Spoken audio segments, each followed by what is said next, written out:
여러분 상태 변화할 때 열을 흡수하는 상태 변화가 일어나요. 열을 흡수하면 주변의 온도 뭐합니까?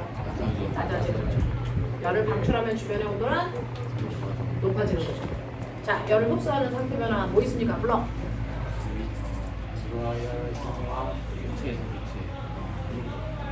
융해열, 기화열, 고체가 기체로 바뀌는 승화열. 이게 열을 흡수하는 상태 변화죠. 그 열을 흡수하는 상태 변화 때문에 주변이 시원해지는 대표적인 예를 들어보세요.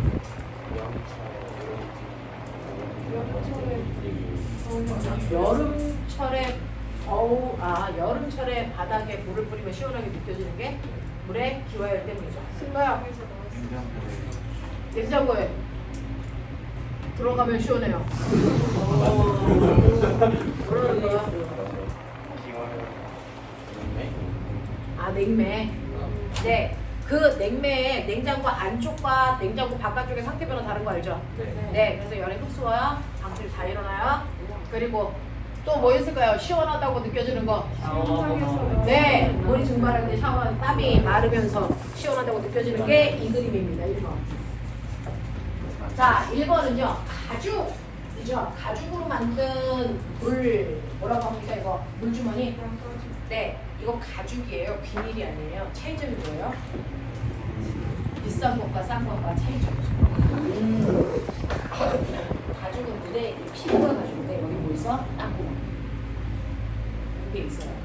그래도 동물의 가죽으로 주머니를 만들었고 안에 물을 집어넣으면 대단히 천천히 물이 조금씩 뭐한다? 스며나온다.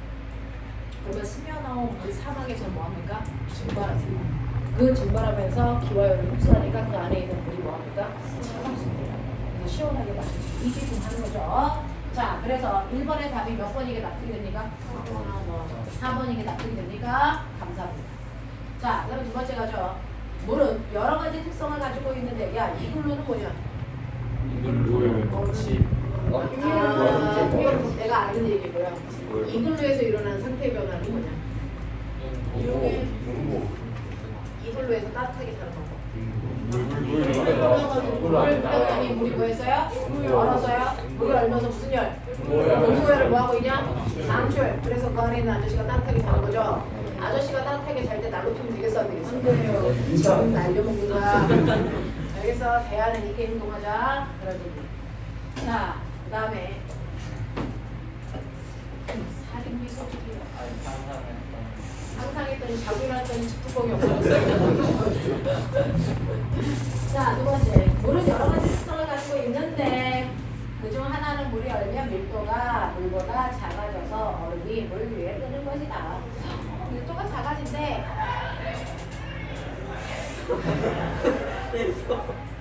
밀도가 작아지는 이유는 뭡니까? 상태가 변하는 동안 질량은 변하지 않으나 부피가 변하기 때문에 밀도가 변하겠죠.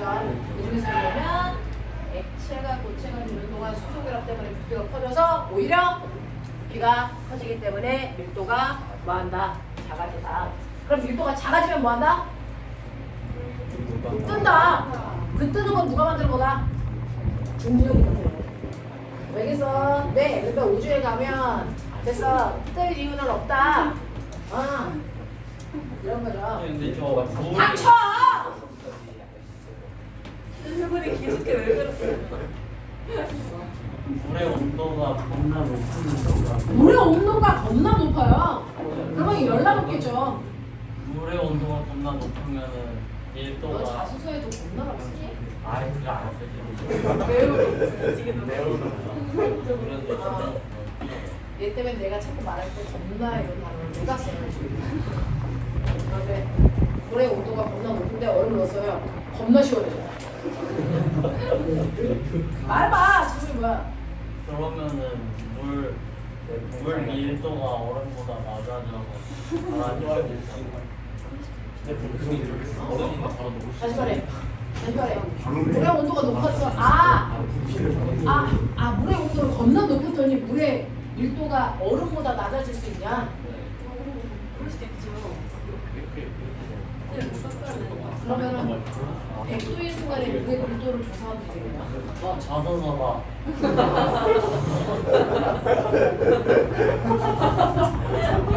해보다 새로 쓰고.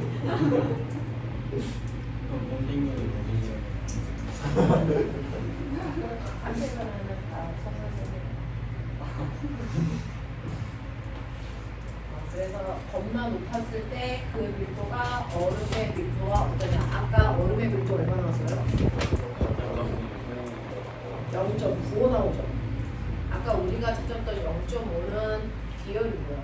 아, 이거 좀 가리자. 얼음의 밀도가 0.95 정도 되거든요. 그럼 100도일 때 물의 밀도는 한번 재보셔야 될 것 같아요. 제가 100도일 때 물의 밀도를 알지는 못하는데 그래도 0.95보다 크지 않을까? 근데 아니요. 진짜 작아요? 여기 부피가 이렇게 있잖아요. 어! 그럼 여기보다 여기가 밀도가 낮아요. 그러면 얼음의 부피를 보셔야죠. 근데 얘 같은 네, 얼음은 안 나와 있어요. 얼음을 보셔야 돼요. 아, 여기서 이렇게 되는구나. 0.043 올라 0점. 부피가 1mm 한 0.03 부피가 압력은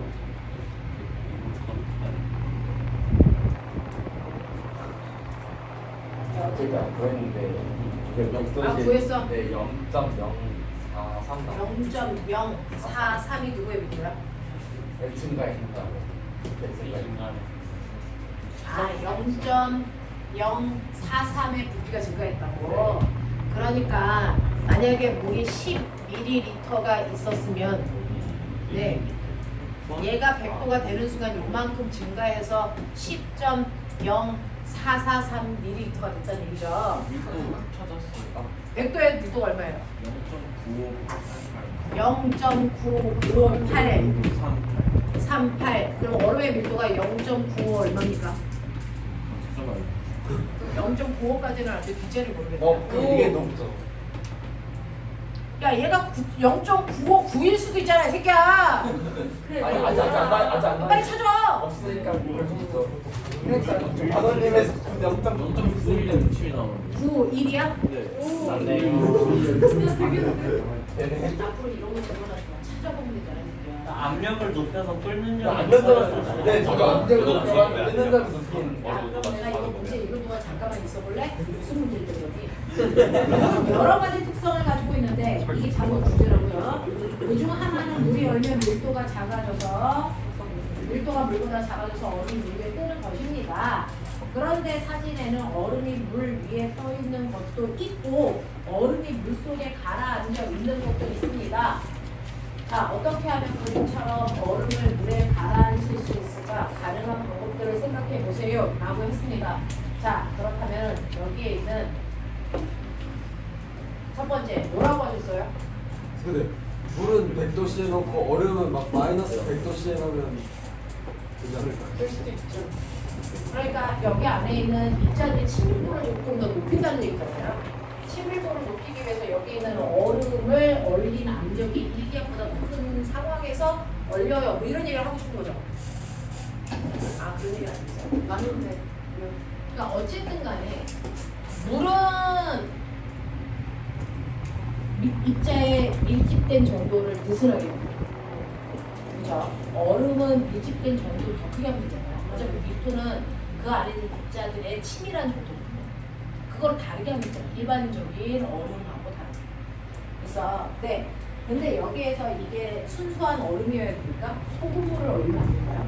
그게 갑자기 그렇게 나기 때문에 그래도 뭔가 그러니까 가장 쉬운 방법은 얘가 순수한 물을 얼리는 게 아니고 소금물을 얼리는 얼음이면 되거든요. 네. 그럼 밀도를 높이는 방법이 이제 가장 쉬운 건 그겁니다. 중학교 이제 초등학교 애들한테는 그렇게 얼려서 비교를 해주죠. 자, 그거는 이제 사기일 것 같죠? 네. 네. 거기서 나온 그밥 중 하나가 물을 우리가 2000 기압에서 이거는 좀 억지예요. 그러니까 어쨌든 우리가 밀도를 변화시킬 수 있는 방법은 뭐다? 밀도라는 개념은 물질 속에 있는 입자의 빽빽한 정도다. 이 얘기예요. 밀도는 입자의 빽빽한 정도이기 때문에 빽빽한 정도가 달라지면 밀도가 달라져. 빽빽한 정도가 가장 극단적으로 달라지는 포인트가 뭐야? 상태 변화야.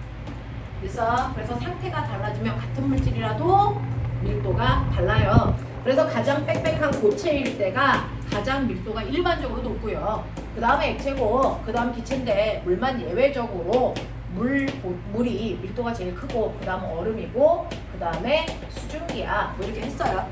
그러면 이때 얘가 밀도가 크니까 가라앉을 거고, 얘가 밀도가 작으니까 뜰 건데, 이걸 역전시키고 싶다는 얘기예요. 얼음을 가라앉히고 싶다는 얘기거든요. 그럼 방법은 뭐예요? 빽빽한 정도를 변화시킬 수 있는 방법이 뭐냐? 그걸 찾으라는 거야. 그래서 얘가 순수한 물이라고 해야만 된다라는 가정은 없거든요. 그래서 얼음 자체를 밀도가 큰 물질로 대체하는 것도 가능하다면 나는 이거 소금물 쓸래. 그건 저의 입장이에요. 그래서 네, 물질을 바꿔도 된다면 나는 소금물 쓸래. 왜? 농도가 높을수록 밀도가 커진다는 거 중학교 때 배웠으니까 그 얘기 쓴 거고, 두 번째는 입자의 빽빽한 정도를 변화시킬 수 있는 방법인 물과 같은 물이라면 그건 온도와 뭐다? 압력이다. 그걸 생각한 거야. 그래서 얘는 거기 2000도 이게 중요한 게 아니야. 그래서 얼음을 훨씬 더 치밀하게 입자 사이의 간격을 좁힐 수 있으려면 압력은 뭐 해야 된다? 높여야 된다. 온도는 뭐 해야 된다? 더 낮춰야 된다. 그래서 그냥 이거를 보여준 거야. 그래서 그게 2000도라는 거 어떻게 알아요? 저도 몰랐어요. 저도 모르죠. 그거부터 외우고 다니니까. 그렇죠? 그러니까 얼음의 밀도가 물보다 커지는 순간까지 압력 낮춰, 온도 낮춰, 그러면 되겠다는 거야. 그래서 이런 것들을 내가 생각할 수 있는 방법이 있니? 라고 하는 거죠. 그러면 이제 저 하나만 물어볼게요. 어떤 아이가 있어요? 액체가 이렇게 두 개가 있는데 내 눈에 보기에는 그냥 투명한 액체라서, 그래서 어떤 놈이 물이고 어떤 놈이 소금물인지 모르겠어. 이겁니다. 그죠? 네. 과거에도 나왔던 문제예요. 유명해요. 한 놈은 물이고 한 놈은 소금이다. 소금물이다. 어떤 게 물이고 소금물인지 구별할 수 있는, 그래서 방법을 아는 대로 다 얘기해봐. 그죠? 우리는 먹어봐요. 이거는 반드시 나옵니다. 불꽃 반응해봐요. 불꽃 반응해봐요. 끓는 점 어느 점. 네, 어느 점 측정해봐요. 확산 속도 그리고 확산 속도. 두개 사이에 괜찮네요. 손가락 2개 넣어놓고 3초에서 끄는 정도. 나쁘지 않습니다. 괜찮아요. 나쁘지 않다. 야, 왜 웃어 이 새끼야? 과학적으로 맞는 얘긴데. 근데 무서웠어요. 야, 여기다 배추 같은 거 넣어서 저는 거 맞으려나? 괜찮아요. 괜찮은 방법이야. 약간 전기 흘려. 전기 흘려가. 괜찮은 얘기예요. 끓여서 뭐가 더 전해지질 않아요, 얘. 가능해요. 끓이면 어? 뭐가 더 빨리 끓는지 네, 그래서 어느 점 끓는 점 확인해요. 맞아요. 소금 뭐? 소금이 은이온 집어넣어요. 앙금해서. 그러니까 이거 들어봐. 소금 둘 다 넣어서 누가 먼저 속출래? 이 얘기 있었어요. 포화 상태가 누가 먼저. 그러니까 얘가 머리가 겁나 좋다. 되게 머리 좋아요. 그러니까 소금을 더 집어넣었을 때 섭출되는 속도 보시면 얘는 이미 소금이 들어있으니까 얘가 먼저 섭출될 거야. 머리 괜찮죠? 근데 다 우리가 알고 있는 건데 우리 거기까지 적용이 안 돼. 알고 있어. 자꾸 생각해야 돼. 모르면 되게 겁나 문제가 있는데 우리 아는 거기 때문에 들어보면 이용을 해서 또요. 그냥 그거 먼저. 또 외워보면 될까? 우리 배운 거 있잖아. 조홍엽 씨와. 그러니까 그 중간 빈도를 넣어서 중간 빈도 넣어서 그렇죠. 그래 해보면 뜨는 정도가 다르겠죠. 걔가 반드시 뜬다는 게 아니고 뜨는 정도는 다르겠지. 그거 해봐도 되지. 대표적인 게 뭐야? 팁에 떨어뜨리고 있는데 녹차 팁에 가라앉는 속도. 그런 거. 맞아? 그러니까 열나 많다니까? 근데 막상 내가 갔을 때 나 몇 개를 말해? 대부분 아이들이 한 4개 얘기하면 그때부터 까먹어. 먹어봐. 여기까지 좋았지. 그 다음부터 머리 하얘져. 또 먹을까? 여러 번 먹어볼까? 이제 이러고 옆에 있는 친구의 뭐 네, 근데 실제로 이게 얼마만큼 얘기할 수 있느냐면 여러분들 사고력, 과목을 창의력, 선임 지수. 그래서 아는 대로 다 얘기해봐 한참 있는 지수. 얘냐? 네. 이런 거예요. 자, 그 20번까지 다 풀어서 채점 해가지고 오세요. 여기까지.